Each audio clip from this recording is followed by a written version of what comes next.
हिंदी में एक बहुत मशहूर कहावत है, रस्सी जल गया लेकिन बल नहीं गया। यही हालत पाकिस्तान की है। जैश ए मोहम्मद ने ऑपरेशन सिंदूर में जबरदस्त तरीके से पिटने के बाद अपनी पैठ फिर से बढ़ाने की कोशिशें तेज कर दी है। अब जैश ने पहली बार महिला विंग का ऐलान कर दिया है।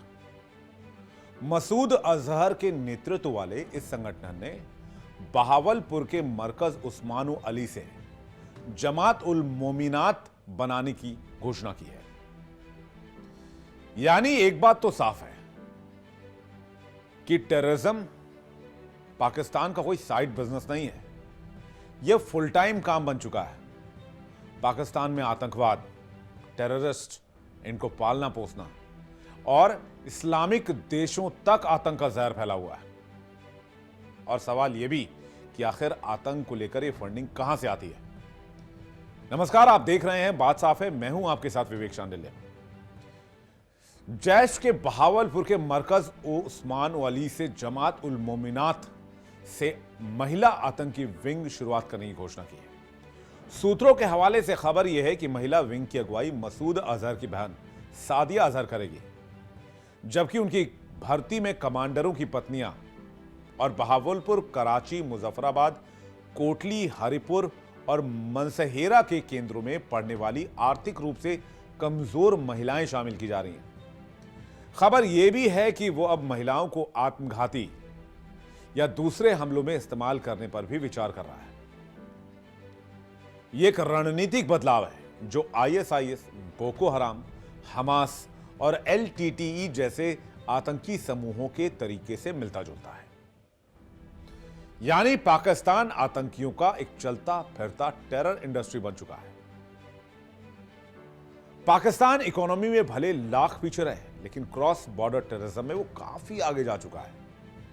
वहां के रक्षा मंत्री ख्वाजा आसिफ ने हाल ही में माना था कि टेरर फैलाने में उनके देश का बड़ा हाथ रहा है। इस्लामाबाद से केवल भारत ही नहीं बल्कि इस्लामिक देशों तक भी आतंक पहुंच रहा है। लेकिन कई इस्लामिक मुल्क तो पाकिस्तान के साथ रहे, तो क्या यह देश अपनी ही थाली में छेद किए बैठा है? भारत का नाम सुनते ही पाकिस्तानी आबादी और खासकर सत्ता को एड्रेलिन रश हो जाता है। वो सारे दुख दर्द भूलकर इसी कोशिश में जुट जाते हैं कि कैसे भारत को धक्का पहुंचाया जाए। आजादी के बाद से ही यह देश कश्मीर में आतंकियों को प्लांट करने की कोशिश में रहा। इस्लामाबाद के आतंकी मंसूबे भारत तक ही सीमित नहीं है, वैसे भी वो इस्लामिक मुल्कों को भी परेशान करता रहा। इसके लिए उसकी जमीन पर कई आतंकी गुट तैयार हो चुके हैं। अक्सर हम सोचते हैं कि मुस्लिम देश आपस में तो भाईचारा रखते होंगे, लेकिन पाकिस्तान की सेना और उसकी खुफिया एजेंसी आईएसआई ने मजहब को ही हथियार बनाकर दूसरों के घर में आग लगाई। उसने कई इस्लामिक देशों तक आतंकी नेटवर्क फैला रखा है, जिसमें उसका हमसाया अफगानिस्तान भी शामिल है। 70 के दशक में जब सोवियत संघ ने काबुल पर चढ़ाई की तो यूएस और सऊदी अरब ने पाकिस्तान का सहारा लिया।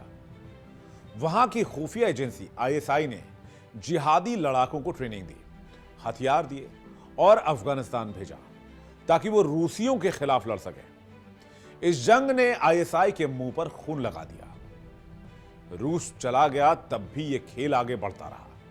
यही तालिबान की बीच पड़ी, जिसने अफगानिस्तान को लोकतांत्रिक देश से कट्टरपंथी बना दिया। तालिबान सीधे सीधे पाकिस्तान का क्रिएशन था। आप भले ही गुरु चेले में दूरियां आ गई हो, लेकिन पाकिस्तान दूसरे तरीकों से अफगानिस्तान को परेशान कर रहा है। तो वहीं ईरान को भी ले लीजिए। ईरान एक शिया बहुल देश है, जबकि पाकिस्तान में सुन्नी कट्टरपंथ रहा है। पाकिस्तान को लगता है कि अगर ईरान ज्यादा मजबूत हो जाए तो सुन्नी कमजोर पड़ जाएंगे, इसलिए वो लगातार ही ईरान में बॉर्डर में अस्थिरता बढ़ाता रहता है।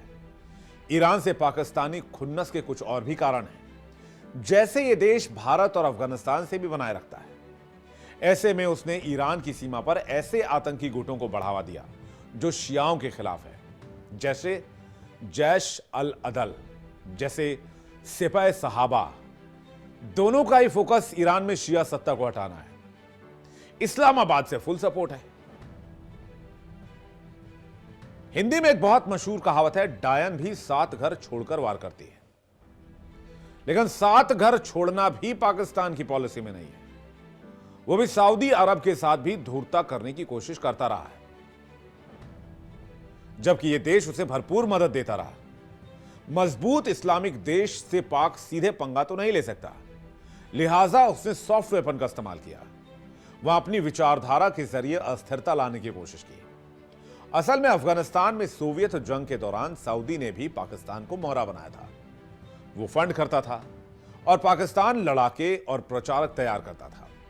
यहीं से पाकिस्तान के सुन्नी कट्टरपंथियों की सऊदी के सिस्टम में घुसपैठ शुरू हुई। आईएसआई से ट्रेंड ये लोग सऊदी के मस्जिदों और मदरसों में जाने लगे और शिया विरोधी और सूफी विरोधी बातें करने लगे। इनकी वजह से सऊदी में शिया और सुन्नी के बीच टकराव दिखने लगा, जो पहले नहीं था। यहां तक कि ईस्टर्न हिस्सों में कई बार तनाव हुआ। हालात बिगड़े तो सऊदी का अपना ही हथियार उन पर वार करने लगा यह मुल्क। तब साल 2019 में उसने पाकिस्तान को चेताया कि अगर उसने मदरसों और प्रचारकों पर लगाम नहीं कसा तो वो फंडिंग रोक देगा। मोहम्मद बिन सलमान की लीडरशिप में सऊदी खुद को ज्यादा उदार दिखाने की कोशिश में है, लिहाजा पाकिस्तानी धर्मगुरुओं की एंट्री पर सऊदी में काफी पाबंदियां हैं। अब बात कर लीजिए यमन की। साल 2015 में इस देश में सिविल वॉर छिड़ी तो सऊदी अरब ने हस्तक्षेप किया। उसका मकसद यह था कि यमन में जो हूती गुट है, जो ईरान से जुड़े हैं, उन्हें सत्ता से दूर रखा जाए। सऊदी को लगता था कि अगर हूती आ गए तो यमन ईरान के हाथ में चला जाएगा, क्योंकि दोनों ही शिया बहुल देश हैं। सऊदी खुद सुन्नी मुल्क रहा है। उसने यमन में हूतियों को रोकने के लिए बमबारी शुरू कर दी और यहीं से पाकिस्तान की एंट्री होती है। सऊदी ने पाकिस्तानी सेना की मदद मांगी। उसे यकीन था कि उसकी फंडिंग पर रहता देश इससे मना नहीं करेगा, लेकिन पाकिस्तान ने मना कर दिया। हालांकि यह इनकार ऊपरी था, पर्दे के पीछे अलग खेल चलने लगा।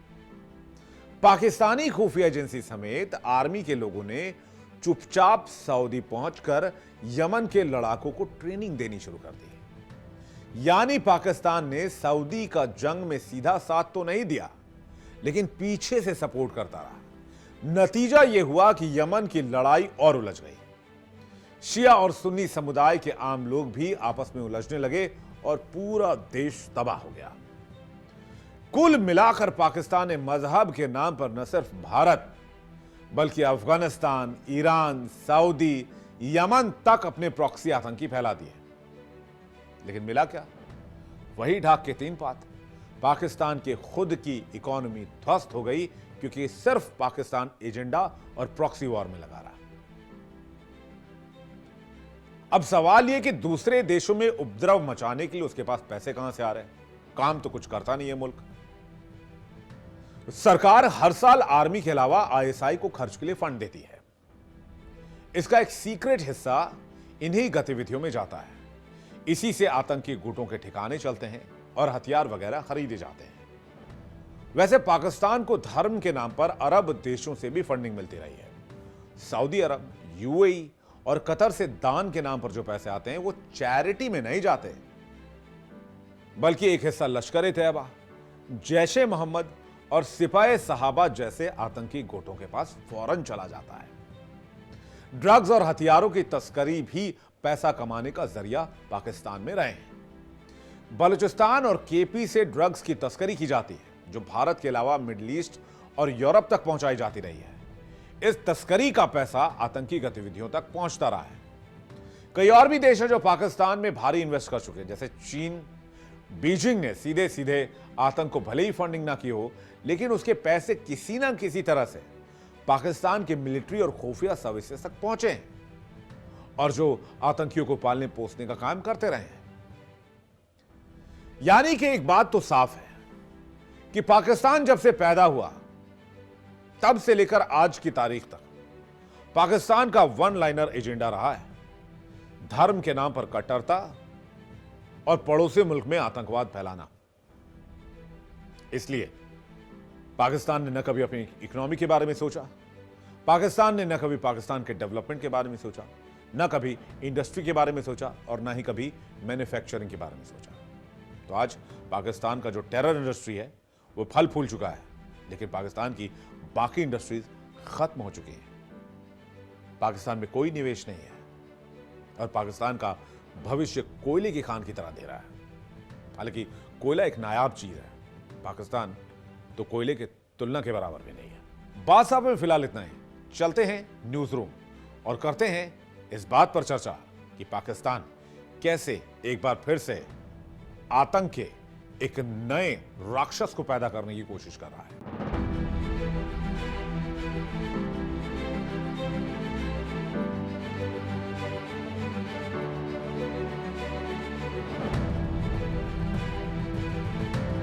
शुक्रिया विवेक आपका। विवेक ने हमें बताया कि किस तरीके से जैश ए मोहम्मद अपनी महिला विंग को तैयार कर रहा है। नमस्कार, मैं हूं आशीष सिन्हा और न्यूज रूम में आपका स्वागत है। लेकिन इसकी जरूरत क्यों आन पड़ी, खासकर जैश ए मोहम्मद जैसे आतंकी संगठन जो महिलाओं को हमेशा दोयम दर्जे का मानते हैं, अब उनको महिलाओं की जरूरत क्यों आन पड़ी?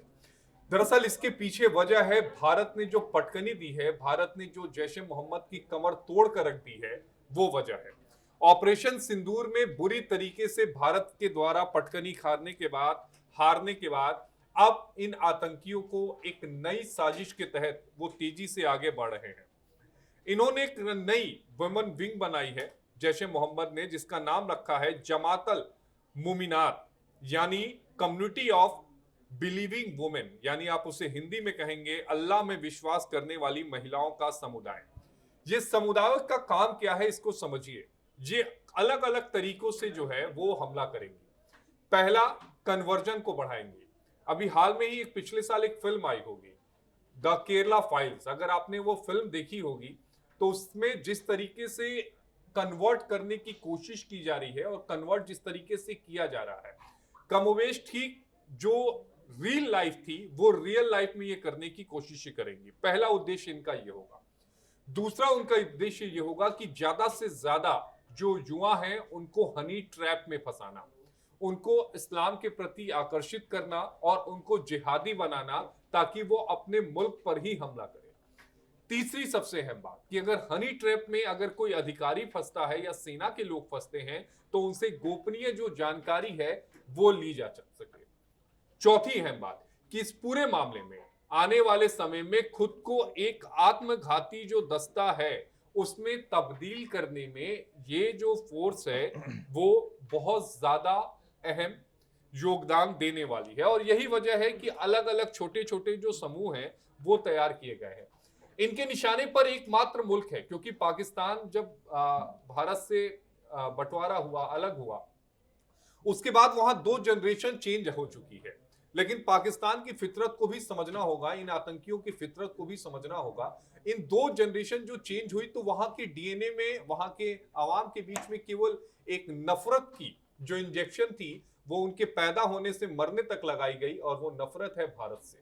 और जाहिर तौर पर एक ये बड़ी वजह है कि जिसमें बड़ी तादाद में जो वहां के युवा हैं जिनका काम रोजगार तलाशना होता है, वो हथियार को तलाश लेते हैं, वो बम को तलाश लेते हैं और वो 18 साल में ही जन्नत जाने का सपना देखते हैं, जबकि 18 साल में तो जिंदगी की शुरुआत भी ढंग से नहीं होती। ये एक बड़ी वजह है। 3 हमारे जो मेन लोकेशन इन्होंने सर्च किए हुए हैं, 2 स्टेट अगर हम बात करें, उत्तर प्रदेश और जम्मू कश्मीर।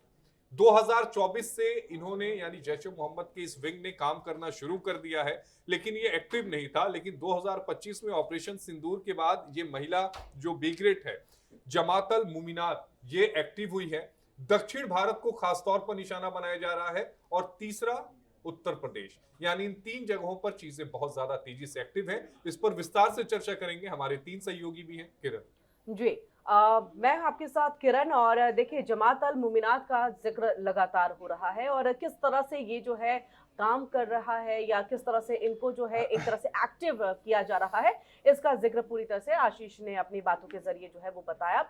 लेकिन ऐसे में देखिए कि जमात अल मुमिनात जो है ये अब बहुत बड़े लेवल पे जैश ए मोहम्मद लेके आ रहा है। लेकिन इससे पहले भी छोटे छोटे ऐसे संगठन रहे हैं जिन्होंने इस तरह से महिलाओं को कहीं ना कहीं सामने में रखा और ये कहे कि ब्रेन वॉश की एक पूरी कोशिश जो है हमेशा से रही है, जिसका जिक्र द केरल स्टोरी में भी किया गया है। इसके पहले भी देखी कई सारी ऐसी पिक्चर्स आए हैं, मूवीज आई है, जिसमें दिखाया गया है कि किस तरह से एक महिला जो कि हॉस्टल में रहती है, मुस्लिम महिला है, और उसने फिर वहां जाकर के बाकियों का ब्रेन वॉश किया है। दूसरी युवतियों को, कॉलेज जाने वाली लड़कियों को जो है उनका ब्रेन वॉश करते हैं, उन्हें बताते हैं कि अल्लाह में क्यों विश्वास करना चाहिए। तो ये काम जो है उनको दिया जाता है और उसके बाद उनके दोस्तों के साथ संपर्क में जो है उन युवतियों को लेकर के आते हैं और इसके बाद धर्मांतरण जैसी तमाम चीजें जो है होती हैं। जो ये आतंकवादी संगठन है, ऐसा पहली बार नहीं कर रहे हैं और इसका जिक्र जो है आईएसआईएस के साथ साथ हमास और लेटे जैसी संस्थाओं की भी एक रणनीति पर जो है वो दिखाई देती है। यानी कि वो भी महिलाओं को कहीं ना कहीं एक तरह से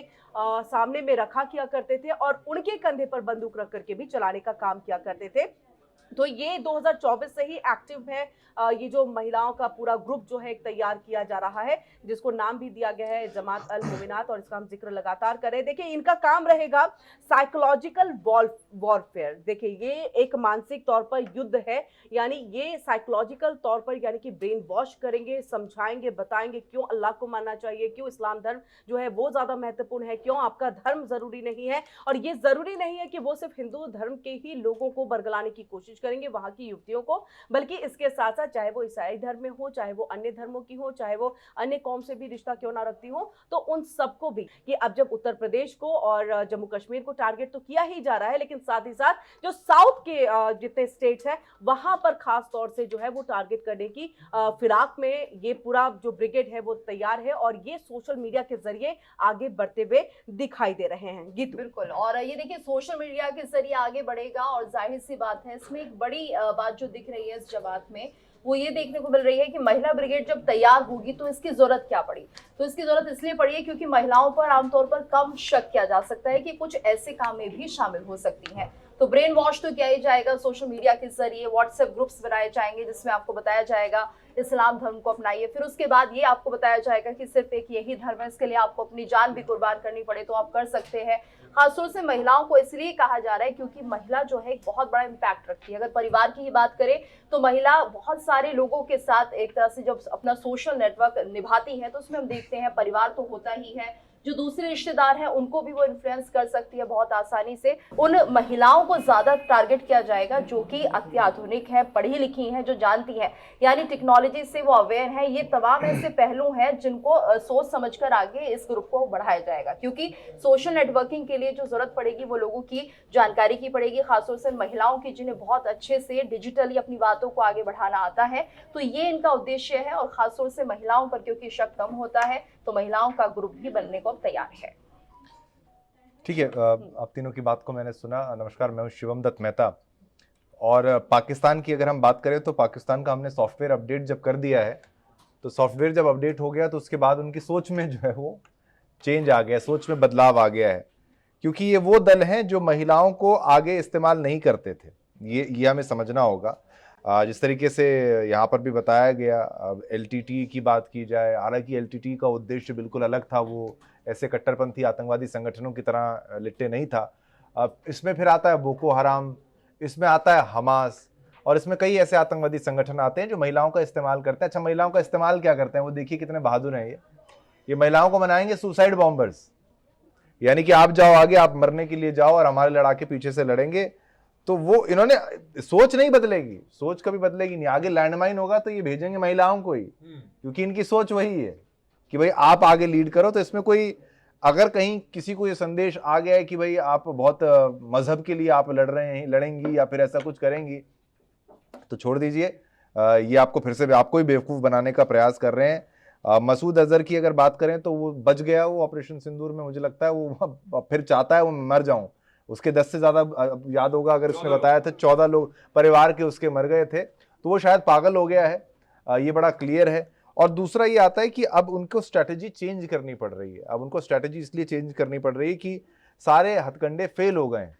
उनका एक आतंकी आता है, उसका टारगेट ये नहीं होता कि उसको बच के वापस जाना है, उसका है कि मुझे 10 फौजियों को मारना है और मुझे जाना है। ये सोच के साथ वो आते हैं और हमारे जवान जो हैं वो उससे निपटना पड़ता है, और वो मुश्किल इसलिए आती है। अब इनमें अगर महिलाओं का इस्तेमाल किया जाएगा तो इससे ये है कि पहले जो बिल्कुल गीतू ने या फिर किरण दोनों की तरफ से भी कहा गया कि महिलाओं पर शक जो है वो कम किया जाएगा, अमूमन ऐसा होता है। लेकिन अगर आप अमेरिका के ऑपरेशंस को देखें, अफगानिस्तान की अगर आप बात करें, तो वहाँ पे अगर महिला भी, कोई बुर्के वाली महिला बड़ी क्लियरली मैं कहूँ वो आ रही है सामने, या कोई बच्चा भी आ रहा है, तो पहले से उनकी पार्टी जो है ऊपर जो मॉनिटर कर रही होती है वो अवेयर रहती है। कोई अचानक से बहुत तेज आ रहा है, इस तरीके से तेज आ रहा है, तो ये गन डाउन कर देते हैं, गन डाउन वार्निंग कर देते हैं, अगर नहीं रुके तो सीधे गन डाउन। बिल्कुल, गन डाउन लेकिन कर देते शिवम, हैं। इसमें मैं दो चीज पे आप जो कह रहे हैं कि सीधे गन डाउन कर देते हैं, जो आशीष भी यहाँ पर कह रहे हैं, लेकिन ये डायरेक्ट वो वॉर में नहीं घुसते हैं ना, इनको सोशल मीडिया के जरिए जो है लोगों के घर घर तक पहुंचाने की कोशिश होती है। इसमें ये है कि जो हमारे हमलों में जिनके जो मरे हैं आतंकवादी, उनके परिवार की महिलाओं को ये, तो उनका ये सिंपैथी को ये चैनलाइज करके उसको गुस्से में बदल के उसका इस्तेमाल करेंगे। तो एक है इनका जो कि मिलिटेंट ग्रुप है जो उस तरीके से काम करेगा। अब अगर हम ये सोचें कि ये पहले से नहीं कर रहे, तो महिलाओं का इस्तेमाल तो ये पहले से ही कर रहे हैं। बिल्कुल। वो अगर आप स्पाई ऑपरेशंस की बात करें, जो कितने भी स्पाइज होते हैं, तो कई देश ऐसा करते हैं, महिलाओं का इस्तेमाल करते हैं, और फिर वो कि भाई फला ऑफिसर से जानकारी निकलना, सोशल मीडिया पर फ्रेंडशिप करना। अच्छा, दूसरा जो जिस तरीके से केरला स्टोरी, ये तमाम मूवी बनी, ये तो पहले से ही हो रहा है कि अगर जैसे महिला ब्रिगेड तैयार कर दी गई है, तो इसमें ये देखिए सीधे तौर पर अगर कोई जिहादी सोच की महिला है तो खुद भी अप्रोच कर सकती है, क्योंकि ये एक तरह से कैटेगराइज कर दिया गया है कि हमारी एक महिला विंग है जिसमें आप आ सकते हैं। तो बहुत से ऐसे सोच के लोग होते हैं जो इन्फ्लुएंस्ड होते हैं पहले से, तो उनके लिए भी एक मौका रहेगा। ये तो मौका, इससे घटिया मौका क्या हो सकता है? ये तो आप सोचिए, बिल्कुल, क्योंकि ये हमें बिल्कुल क्लियर होना चाहिए। गुर्बत वहाँ पे है, वहाँ पे गरीबी बहुत है और दिक्कत है, और खासतौर पर जो मैं आर्टिकल्स में पढ़ भी रहा था, ये उन महिलाओं को टारगेट करेंगे जो मतलब आर्थिक रूप से कमजोर हैं या फिर परेशान हैं, तो उनको पहले पढ़ा जाएगा। जो इनके भावलपुर, कराची, मुजफ्फराबाद, कोटली, हरिपुर, मानशेरा, इन जगह पढ़ रही हैं, जो कमांडर की बीवियां हैं, जो इनके कमांडर हैं जो मारे गए होंगे, तो उनकी वाइफ्स को भी इनलिस्ट करना शुरुआत उनको कर दिया है। उनकी वाइफ्स को इनलिस्ट करके अब उनका भी इस्तेमाल करेंगे, यानी कि पूरा परिवार ही खत्म करना चाहते हैं। अब अगर कल को कोई हमला होता है तो ये पाकिस्तानियों को समझ जाना चाहिए, कल को अगर ये औरतें मरती हैं तो ये पाकिस्तान की फौज इसके लिए जिम्मेदार होगी। मसूद अजहर जैसे लोग ये कायर जिम्मेदार होंगे जो महिलाओं का, औरतों का इस्तेमाल कर रहे हैं। शर्म आनी चाहिए पहली बात तो इनको, लेकिन ये कर रहे हैं मजहब के आड़ पर। इनका ये जो धंधा चल रहा है ये ज्यादा दिन तक मुझे नहीं लगता चलेगा। और ठीक है, नया पैंतरा, तो हमारी फौज क्या यहाँ पर ऐसी ही बैठी हुई है, उसको नहीं पता है क्या करना है। आप ये किस तरह की महिलाओं को, जिसका टॉपिक अभी शिवम ने कहा कि, और गीतू ने भी कहा कि टारगेट करेंगे, तो उनकी अलग अलग कैटेगरी है। पहला कैटेगरी में वो आएंगी जो धार्मिक रूप से संवेदनशील महिलाएं होती हैं, जिन्हें धर्म में बड़ा विश्वास होता है और इस्लामी जिम्मेदारी जैसे जो मुद्दे हैं उनमें बहुत ज्यादा भावनात्मक होती है। वो अक्सर सोशल मीडिया पर धार्मिक या जिहादी कंटेंट जो है वो शेयर करती रहती हैं। उन्हें धर्म प्रचार या भाई बहन की जिम्मेदारी जैसे शब्दों से जैश ए मोहम्मद आसानी से आकर्षित कर सकता है। दूसरा, आर्थिक रूप से जो महिलाएं कमजोर होंगी, ये महिलाएं चाहे या तो घरेलू हिंसा से पीड़ित हो, सामाजिक असमानता या उपेक्षा से पीड़ित हो, इन्हें सोशल हेल्प या फिर कम्युनिटी एड के नाम पर जैश ए मोहम्मद संपर्क कर सकता है और अल्लाह के रास्ते में वो काम कर रही हैं, इस बात से उनके दिमाग को पूरी तरीके से अपने फेवर में करेगा।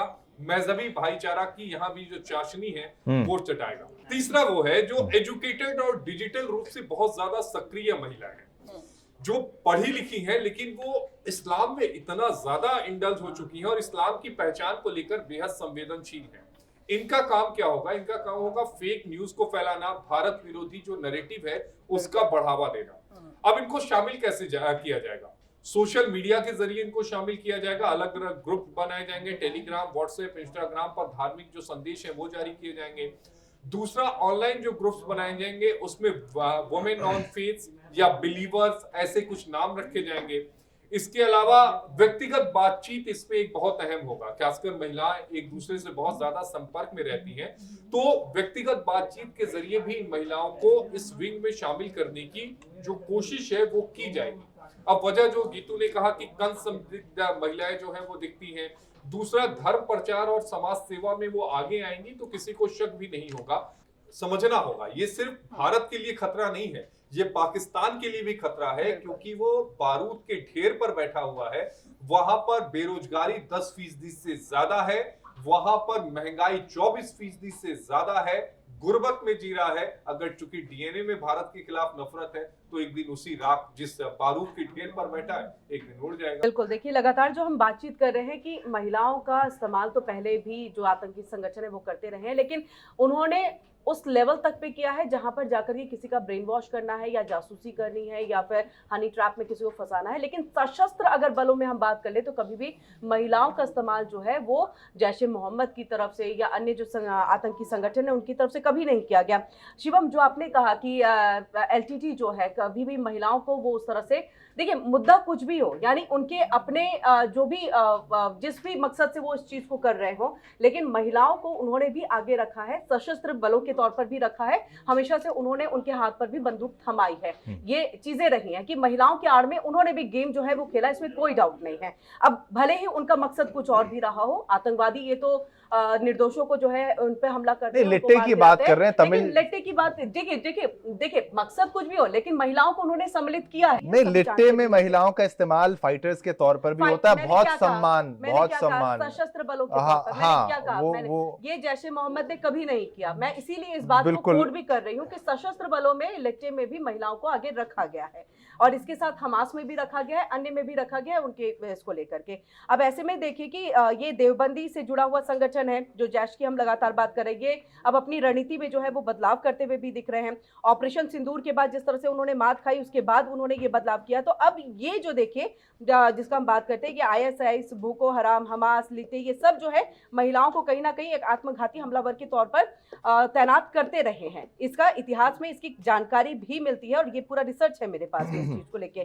अब ऐसे में देखिए जैश ए मोहम्मद कभी नहीं करता था, लश्कर ए तैयबा कभी नहीं करता था, हिजबुल्लाह नहीं करता था, लेकिन अब वो इसमें जो है बदलाव कर रहे हैं और इसमें महिलाओं का रिक्रूट उनको जो कर रहे हैं उसमें जो रख रहे हैं और इसी के तहत अब वो इस ब्रिगेड को तैयार कर रहे हैं। ये एक तरह से उनके लिए सशस्त्र बलों में वो सम्मिलित हो जाएंगी। और ये देखिए किरण, इतना ही नहीं, सिर्फ यहाँ पर ये भी देखना होगा कि जो एक अगली जनरेशन है उस पर भी कितना बड़ा प्रभाव ये महिला ब्रिगेड छोड़ेगी। यानी कि जो बच्चे हैं उनके अंदर आप जिहादी सोच को डेवलप कर देंगे और ये आगे बहुत ज्यादा घातक हो सकता है। इसलिए अब बहुत जरूरी है कि भारत को भी और ज्यादा अवेयरनेस प्रोग्राम क्रिएट करने होंगे जिससे कि इस तरह की सोच के लोगों को पहले ही रिफ्रेन किया जा सके और कहीं ना कहीं जो हमारा सोशल मीडिया प्लेटफॉर्म है उसी के जरिए ये जागरूकता फैलानी होगी। हमारी भी कोशिश है आज शिवम जिस तरह से हम इस प्रोग्राम को कर रहे हैं कि कम से कम लोगों को जागरूक करें कि ऐसा भी संभव है। यानी महिला ब्रिगेड तैयार हो चुकी है, यही मानिए। अंत में ये कहूंगा कि जैसा कि आशीष ने कहा कि बारूद के ढेर पर वो बैठे हैं, तो मैं कहूँ कब मौका मिले तो हम लोग जाके माचिस लगाएं, बहुत अच्छा लगेगा। या तो ये महिलाएं जो लगा देंगी।